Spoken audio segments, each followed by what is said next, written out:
Más allá lleva más de 5 años y medio en antena, semana tras semana.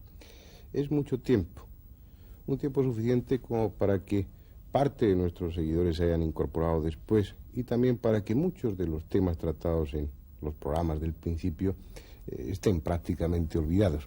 Pienso que está justificado de alguna forma el que echemos un poco la vista atrás, el que a lo largo de unos cuantos programas analicemos, volvamos a traer situaciones, testigos, hechos, acontecimientos extraños que han ido llenando estos 5 años y medio holgados. Ha sido un largo camino recorrido. Lo iniciábamos un día, el 22 de enero del año 1976, y ya en el principio de ese camino tocábamos un tema apasionante, el tema de los ovnis.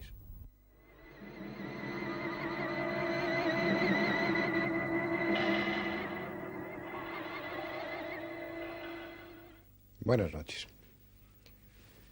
Si hay un tema polémico, si hay un tema discutido entre la opinión pública en estos últimos años, es sin duda el tema de los ovnis. Se ha escrito, se ha hablado, se seguirá escribiendo, se seguirá hablando mucho, y creo que nunca, si las cosas siguen así, podrán ponerse de acuerdo las dos tendencias. Unos piensan que realmente existen, que los testimonios son objetivos, son válidos y aportan pruebas suficientes como para creer en la existencia de los ovnis. Los otros, los detractores, piensan que tales pruebas no son suficientes, que intervienen muchos factores, muchos elementos que inducen a error y que aún está todo por demostrar. Realmente hay motivos, hay base suficiente para apoyar cualquiera de las dos hipótesis. Por eso permanece el problema estancado, por eso sigue ocupando páginas y páginas en los periódicos. Nosotros vamos a tratar de este tema, pero vamos a hacerlo de una forma contraria. Vamos a partir de realidades indiscutibles. Vamos a especular con ellas, vamos a manejar un cálculo de probabilidades y vamos a ver a qué lugar nos conducen todas estas realidades de las que vamos a partir. En ese primer programa analizábamos las posibilidades de vida en otros planetas, en otros rincones del espacio. Y al menos una cosa quedó totalmente segura ya en ese primer programa, que la Tierra no es precisamente el ombligo del universo.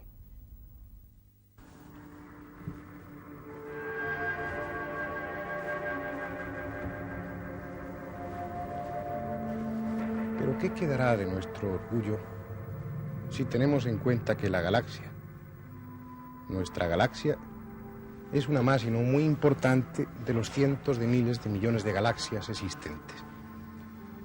Cada puntito de luz, cada estrella de las que componen una galaxia es un sol como el nuestro, o mayor aún. Y muchos, muchísimos de esos soles tienen planetas girando a su alrededor. Se pasó el tiempo en el que el poco orgullo humano que quedaba obligó a los científicos a asegurar que las condiciones para la vida se produjeron en la Tierra únicamente de una forma casual. Quedan algunos que por ignorancia o testarudez se empeñan en negar la posibilidad de vida inteligente en otros planetas. Pero esa es una idea tan absurda como la que teníamos en la Edad Media, tanto como imaginar que nuestro planeta era el centro del universo. Volvimos una y otra vez al tema. Es un tema interesante.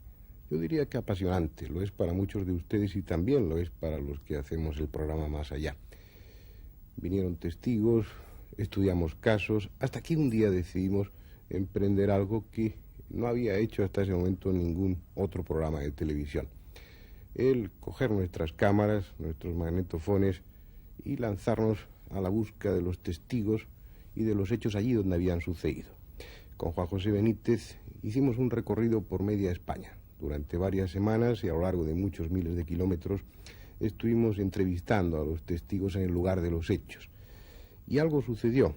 En esa serie de programas ustedes casi con toda seguridad palparon de alguna forma el sentimiento que hay en torno de los ovnis. Es diferente el tener noticia del tema a través de la prensa o otros medios de difusión que escuchar directamente a ese testigo emocionado, vehemente, que está contando, que está transmitiendo los sentimientos, tratando de transmitir los sentimientos que experimentó en ese momento que frente a él apareció lo extraño, lo insólito, como por ejemplo aquellos cazadores que estaban en el páramo de Masa y que una noche contemplaron un ovni gigantesco. Pues eso vendría a ser del tamaño de la luna. Un poco más, un poco menos de la luna llena se habla. Porque aquel día había luna llena. Yo creí que aplastaba la Tierra. No puede decir más que eso. Luego vamos a suponer al acercarse, como la Robert tiene los cristales pequeños por delante, no sabemos a la distancia que estuvo nuestra ni lo grande que pudo ser. Ahora que lo que le estuvimos nosotros delante, parece que iba a aplastar la Tierra. O sea que se juntaba el horizonte de lo que veíamos nosotros con el otro horizonte. Tampoco faltaron los testigos que vieron no solamente naves, sino que vieron a sus tripulantes, a los extraterrestres, o los supuestos extraterrestres, esos ellos, entre comillas, que a veces tienen un aspecto impresionante, terrorífico, tal como lo describen unos vecinos de un pueblo del norte, de un pueblo de Santander, los vecinos de Puente de San Miguel, que contemplaron una noche unos seres escalofriantes. Es decir, ese hombre no te llamó la atención en un primer momento, ¿te pareció una persona normal? Una persona normal en el primer momento. Pero después, cuando eso, iba el tío para atrás, más grande, para atrás, más grande. Digo, esto no es un hombre, esto es una muralla. Porque era tremendamente alto. Muy alto. ¿Qué calculas que podría medir Yo ese? yo le calculé unos 6 metros. Unos 6 metros. Y sin embargo su aspecto era normal, ¿no? Normal. ¿No recuerdas algún detalle de su rostro? Sí, tenía el pelo blanco, bigote blanco, cara normal, negra, era negro. Era negro. Sí, negro y la nariz normal. Las orejas no me fijé mucho, la verdad que no me fijé mucho. ¿Qué hiciste? Perdón. ¿Cómo eran los ojos, ibas a decir? Los ojos eran negros. ¿Qué hiciste entonces? En ese momento me quedé pues paralizado, digo, pues si hay aquí estos hombres así, digo, nosotros aquí ¿qué pintamos?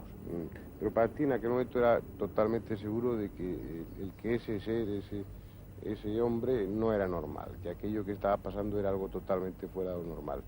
Exactamente. Me imagino que eso te asustó, ¿no? Me asustó mucho, por eso lo he dicho antes, que a ver a aquel hombre, digo, aquí nosotros no pintamos nada. ¿Sintió miedo? Miedo.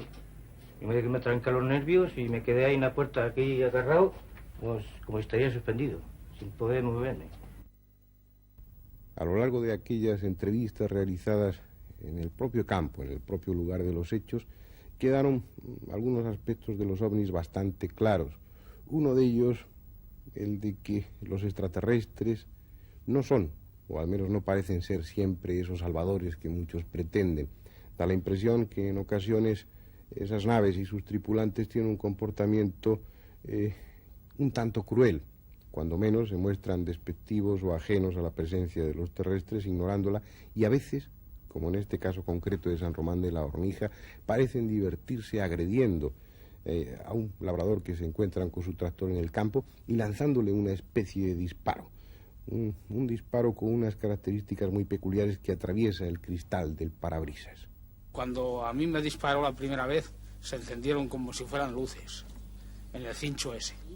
¿Le disparó a usted? No, a la segunda vez de deslumbrarme fue cuando me disparó, por la parte trasera. ¿Y qué fue lo que escuchó usted o lo que vio? Como un silbido, como si fuera una bala, igual. Hicimos un estudio de esa perforación, ya lo habían hecho antes, y una cosa quedaba clara, no se trataba de un proyectil convencional.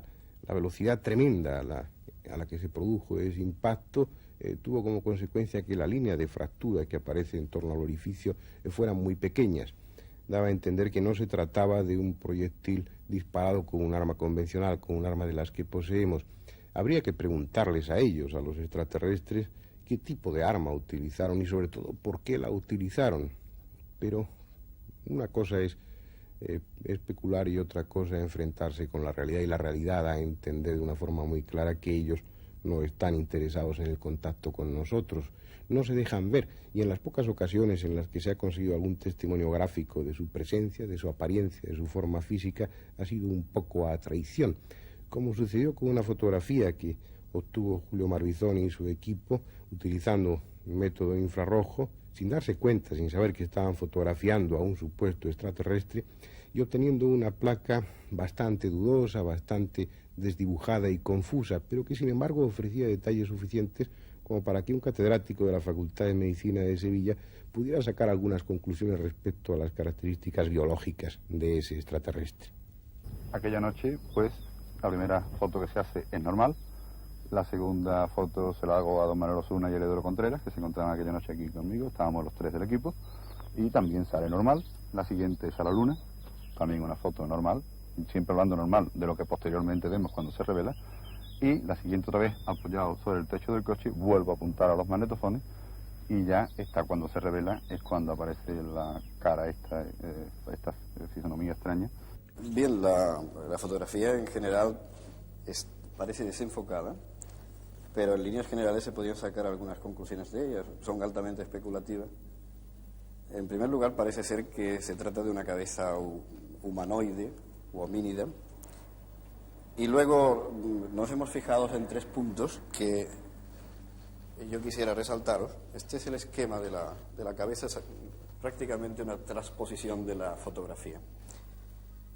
Existe, señalado con el número 1, una prominencia frontal acusada.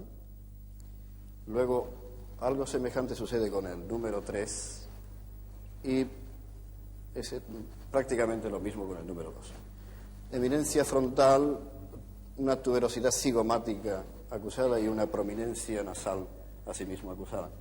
Si nos fijamos en este otro esquema, los números que se han indicado corresponden a la tuberosidad frontal, al tuber frontale, al hueso malar, y todo el macizo nasal quedaría incluido en esta zona. Me parece que realmente sobre el punto más interesante quizás fuera el número 1, puesto que la prominencia frontal, el tuber frontal, está condicionada por la existencia de un lóbulo frontal cerebral acusado. Sobre el lóbulo frontal, pues la fisiología actual enseña que realmente es donde se encuentran localizadas funciones extraordinariamente avanzadas de la especie humana. En cuanto a la tuberosidad malar, a la prominencia malar, está motivada, es una característica de tipo específico y de especies. El hueso malar es el hueso japónico, que es un hueso característico de determinadas razas humanas, y de ahí quizás se pudiera sacar alguna conclusión de que este individuo, este ser, tuviera rasgos o características raciales. Y finalmente la prominencia nasal también me parece interesante, porque la prominencia nasal podría argumentarse o elucubrarse en 2 líneas. Una, que fuera un individuo atlético, de tipo respiratorio, de la clasificación de constitución humana, y otra, que fuera el resultado de una gran neumatización de senos paranasales, lo que entrañaría la posibilidad de que estuviera condicionado a unas presiones de gases distintos a los que normalmente hacemos. Pero en general la cara es bastante humana. En aquella época el programa se realizaba en blanco y negro, pero a cambio de no ofrecerles colores en aquellas entrevistas, sí está todo ese contenido humano y esa noticia que en su momento era noticia importante y de primera mano, como en el caso de aquellos pilotos de combate de la base de Morón de la Frontera, que junto con su coronel, un hombre extraordinariamente amable, no tuvieron inconveniente, por vez primera ante unas cámaras, de reconocer que ellos también habían sido testigos del fenómeno OVNI. Reaccioné de no decirle a mi mujer nada de lo que yo pensaba y le pregunté, ¿tú qué has visto? Y me contestó, pues he visto una cosa redonda, como de un tamaño así, que tenía un color plateado y que estaba allí y que se ha trasladado y ha desaparecido por el horizonte. Entonces volví a reaccionar y le dije, repítemelo otra vez. ¿Dónde estaba? Me dijo, allí, efectivamente, ¿dónde estaba? ¿Qué color? ¿Qué tamaño tenía? ¿Por dónde desapareció? Por allí. Entonces fue cuando le dije, pues aquello era un ovni. Porque aquello que yo había visto, lógicamente estoy acostumbrado a ver objetos en el cielo al cabo de los años y aquello era ni un avión, ni la velocidad era normal, ni la forma, ni el tamaño, nada. Aquello era una esfera que estaba como a unos 8.000 pies de altura, tenía un diámetro aparente de unos 40 centímetros, con 2 patitas en el sentido de la marcha y que se trasladó a una velocidad totalmente vertiginosa de norte a este. Y estando jugando con los críos, era invierno, un día clarísimo, y estábamos solos en el parque con los 4 o 5 críos, una hermana y los nuestros, y estábamos allí jugando con ellos y de repente, pues no sé por qué, estábamos mirando al cielo y tal, con el día que hacía, y de repente en la vertical descubrí un objeto de unos 20 centímetros, de 20 a 30 centímetros, de un color metálico, que no desprendía luz, ninguna luz, era de color metálico, y a una altura, como estaba completamente en la vertical, era una altura indefinida, o sea que podía estar lo mismo a 10.000 pies que a 30.000 pies, de unos 20 centímetros. Entonces, centímetros aparente. Aparente, por supuesto. Entonces nos movimos, lo dije a Carmen, entonces estuvo mirando, pues efectivamente se ve perfectamente inmóvil, totalmente inmóvil. O sea, la situación era en la vertical, visto, estuvimos durante más de un minuto observándolo, entonces nos cambiamos de posición y el objeto en la misma situación, sin movernos. Estuvimos ahí alrededor de 3-4 minutos y con el follón de los críos, la comida, nos teníamos que venir para Morón en coche y tal, no tenía ninguna cámara a mano para hacer fotografías y entonces lo dejamos, lo estuvimos comentando, pero lo dejamos. ¿Qué forma tenía? Era una forma circular, de color metálico y totalmente inmóvil, alrededor de 10.000, 15.000, es que la altura podía ser indefinida, porque estaba completamente en la vertical. Había un rumor aquí en Morón que decía que hacía un mes y medio que se veían unos objetos, unas luces extrañas por la noche. Es el mismo día por hacer la ronda nocturna, entonces me subí uno de los vehículos que tienen radio para andar localizado toda la noche. Y a distancia, digamos, de los dos soldados que llevaba conmigo, me dijeron que a lo mejor era probable por la hora que viéramos al ovni, que por cierto solía pasar entre 11:30 y 1, que eran las horas más o menos que pasaba por aquí. Que las horas periódicas, vamos, o sea, que parecía que era un expreso, por lo visto, que siempre pasaba de más horas. Entonces nos recorrimos prácticamente toda la base, llegamos a un aparcamiento que hay próximo donde están todos los escuadrones. Allí nos fuimos un par de pitillos, apagamos el coche, apagamos todo. Y me estuvieron contando una serie de cosas previas. Al parecer el día anterior ya había habido dos ovnis, dos luces que habían venido cada una por un lado de la base. Se habían, digamos, juntado a unas 10 millas de aquí de la base y se habían marchado pues juntas, me dijeron. Entonces esa noche estuvimos esperando. Estuvimos ahí fumando unos pitillos, como digo, y a las 12:55 apareció una luz que me dijeron, ahí está. Empezamos a mirarla, resulta que, suponiendo que esta fuese la pista, la alineación de la pista, la luz apareció pues con un ángulo sobre la pista de unos 35 grados en la dirección de la pista y a una altura de unos 35 grados sobre el horizonte. Se movía muy despacio, a una velocidad pues de una avioneta, podríamos decirlo. Yo situé la luz aproximadamente alrededor de unos 7 kilómetros, unas 4 millas aproximadamente. La trayectoria de esa luz no era rectilínea, o sea, no describía una trayectoria rectilínea como describiría cualquier avión, sino que era una trayectoria más o menos oscilante. Lo que vimos no era ningún objeto, era una luz muy brillante y muy fuerte. Para hacer una comparación, pues sería un faro de un coche a unos 800 metros. Una luz larga de un coche a unos 800 metros. O sea, una luz que no es confundible pues prácticamente con nada. ¿Qué color era? Blanca, bueno, blanca o incolora. Bueno, siempre no. Fue blanca durante un tiempo y luego ya comentaré más tarde, al dar un giro más tarde, bueno, voy a seguir como estaba, es decir, se veía una luz blanca, las condiciones actualmente, o sea, que había en ese momento del campo eran viento calma, cielo totalmente estrellado y había luna. Se veían reactores comerciales que pasaban en lo alto, se pasarían por encima de 30.000 pies y se veían sus luces de posición, se veían las luces de destello, o sea que una luz visibilidad muy buena. Esta luz que venía digo, muy lenta, trayectoria oscilante, se mantuvo prácticamente muy despacio, paralela a la pista, una posición muy paralela a la pista. Al cabo, cuando se perdió, después de haber recorrido más de 110 grados de horizonte, como digo, a esa altura siempre, constante, empezó a descender, bajó, dio un giro como unos 360 grados, un giro completo. Justamente cuando empezó a hacer el giro, empezó a decrecer la luz blanca y entonces, en lugar de verse la luz blanca, se vieron como dos luces rojas, opacas, de un color, bueno, de un tamaño pues relativo al objeto, grandes, se supone, porque nosotros veíamos dos luces fuertes, rojas, opacas, dio una vuelta de 360 grados y desapareció en dirección a Sevilla. A todo esto tuvo un cambio de nivel, es decir, cuando empezó a girar, bajó, descendió. Y luego, cuando volvió, después de completar el giro completo, pues se marchó en dirección a Sevilla, subiendo otra vez, ascendiendo hasta que la perdimos de vista. Eso fue lo que vimos nosotros. Sin duda fueron interesantes los diferentes aspectos que se analizaron, que se estudiaron del fenómeno OVNI a través de esas entrevistas. Pero yo insisto en que lo más importante tal vez sea lo que les decía hace unos minutos, ese aspecto humano. ese transmitir los sentimientos, la sensación de unas personas totalmente ajenas en su mayoría a este tipo de hechos extraños que en un momento determinado son testigos de lo insólito. Y también el tomar conciencia de que el fenómeno ovni es un fenómeno universal, que los testigos corresponden a todos los estamentos sociales y culturales de un país. Por aquellos programas pasaron testigos que eran labradores, pescadores, sacerdotes, médicos, pilotos, abogados. Todo tipo de personas fueron testigos de esos hechos extraños. Que yo era una cosa luminosa, así como el acero. Tenía especie de 2 antenas en la parte superior. ¿Y la forma cómo era? Una forma ovalada, así redonda, y luego como una plaza toda. Se puso en 3 o 4 posturas, entonces cuando se le veía la antena y cuando se le veía el globo que tenía, y muchas veces vertical, pues era muy bonito, brillaba así como el acero inoxidable. Otra vez me empezaron a orientar desde la base, desde encima, desde la vertical del campo, me volvieron otra vez a dar direcciones, pues lo tiene que ver, pues no lo tiene, pues no lo veo, pues en fin, y a todo esto, pues claro, el avión iba subiendo. El avión iba subiendo porque llevaba yo pues puesto el compensador de subida. Y cuando me di cuenta, pues ya estaba a 14.000 pies.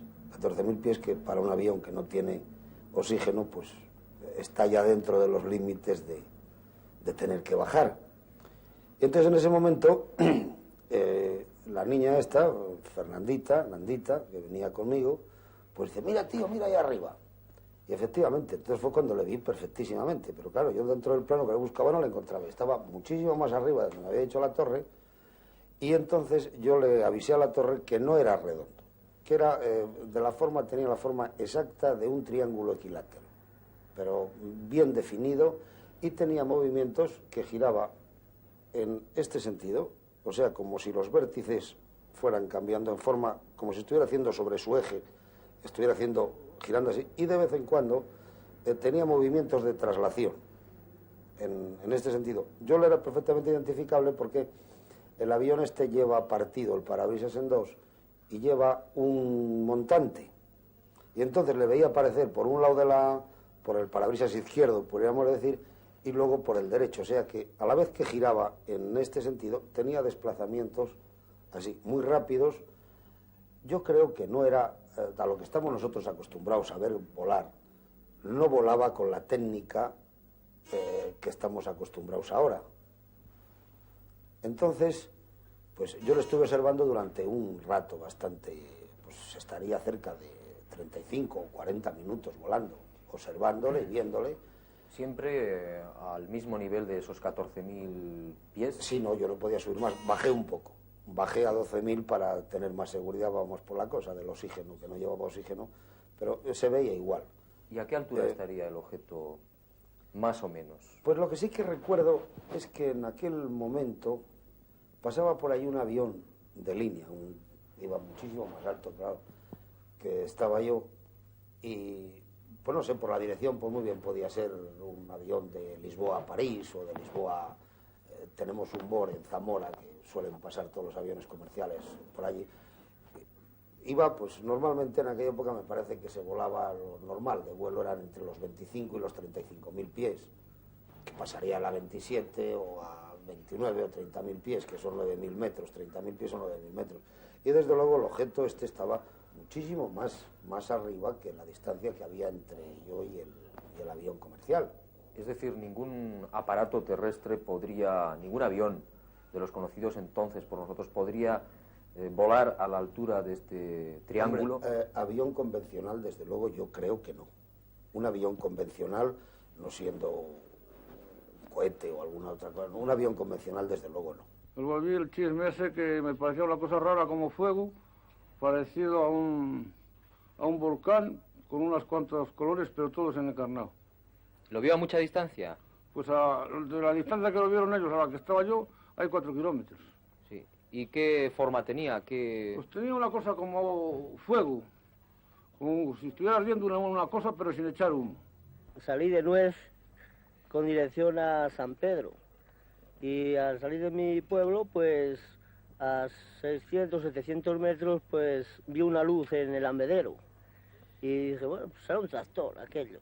Entonces tiré unos 200 metros más cuando ya me cercioré de que aquella luz había andado 1 kilómetro o 2. Dije, no, eso no es un tractor, eso es un avión. Entonces seguidamente bajé, me cercioré de que no era un tractor. Dije, pues ese avión viene por la vereda y tiene que pasar por la parte donde el vértice de la vereda, que cruza la carretera. Entonces yo dije, bueno, pues aquí la solución que hay es poner el coche lo que me parezca un poco fuerte y a ver si no siento que se dé un chocazo conmigo, porque a mí me parecía que era una cosa normalmente que iba a pasar por donde yo pasaba. Entonces puse el coche a 60 o así y al hacer la bajada, cuando subí ya no vi tal luz.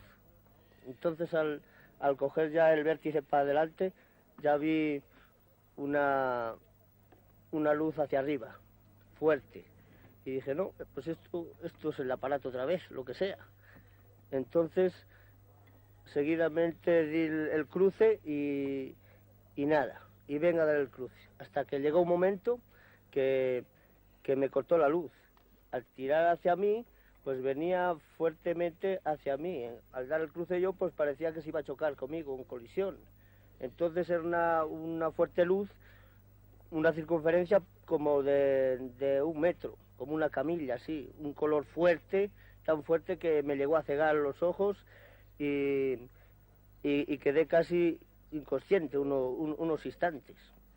Luego yo dije, bueno, pues ¿esto qué sería? Quedé todo asustado, entonces salí del coche un poco después y quedó todo alumbrado, bueno, aquello era una cosa tan fuerte que dejó iluminado todo, iluminado. Y por atrás el aparato pues tenía un piloto rojo. Dije, bueno, pues esto, quien ha podido ver bien esto es el señor Boyano. Cojo e intento arrancar el coche y no me arrancaba, estaba sin corriente ninguna. Lo observé con mucho detalle, que es que las ramas, las hojas que en aquella fecha estaban verdes, en la parte superior estaban chamuscadas, como si con un soplete le hubieran pasado ligeramente, y en la parte inferior de las hojas estaban verdes. Lo que hacía suponer es que el chamuscado de aquellas hojas no se hubiera producido de ninguna forma por el quemado del rastrojo, sino porque algo, por lo que fuera, algo les había puesto en esa tesitura de chamuscar. Bueno, esa luz era una luz color sonrosado, un tamaño así redondo. ¿Redonda? Una luz redonda, no traía ruido, nosotros no escuchamos ruido ni nada. Los caballos comenzaron a dar vueltas. ¿Se encabritaron los caballos? Sí. ¿No? Y ya pues nosotros encandilados, y al rato pues la luz pasó derecho a la playa, encandiló la casa de Santolaya, que se vio como en pleno día. ¿La iluminó la...? Sí, la iluminó completamente la casa. ¿Y qué era? ¿Alguna luz que salía del...? Sí, la luz venía así, el aparato iba así, la luz salía especie de un foco redondo, grande. ¿Del aparato? Sí. Iluminaba, ¿usted iluminaba el campo y la casa? El campo y la casa, sí. ¿Y a ustedes también les iluminó con los caballos? Sí, nosotros lo dejamos completamente encandilados. Encandilados. Y los caballos dando vueltas y queriéndose dar hartos, los caballos asustados perdidos y nosotros igual, porque vamos a decir que... Inmediatamente que terminó de hablar el comandante del Varig, del Boeing 707, el aviaco, el comandante de aviaco que venía detrás de nosotros, detrás del Varig, pues dijo, Sevilla Control, confirmo todo lo que dice el comandante del Varig, lo confirmo y lo ratifico. Además, no es un avión, es un objeto volador de un tamaño como una casa de 5 pisos. Y hay algo que también creo que es de interés y algo para lo que sirve esta visión retrospectiva de aquellos programas de entonces del más allá. El fenómeno ovni ha cambiado de concepción en estos 5 años y pico. Hoy se habla más del fenómeno ovni como de un fenómeno de tipo espiritual y conviene recordar que los ovnis, aquellos ovnis que nuestros testigos contaban, aquellos ovnis que ellos presenciaron, quemaban los pastos, dejaban huellas de su aterrizaje en el suelo, eran recogidos por el radar. Eran fenómenos físicos, auténticamente físicos. Se habla mucho de delirios, se habla mucho de percepciones delirantes, de alucinaciones. Yo les puedo decir que eso no es así. Los psiquiatras sabemos que los delirios existen, que las percepciones delirantes existen, pero que no dejan huellas en el suelo, que no queman los pastos o que no son recogidos por el radar. Aquellos testigos que han ido apareciendo a lo largo de estos años en el programa son testigos porque ante sus ojos tuvieron algo auténtico, real y físico.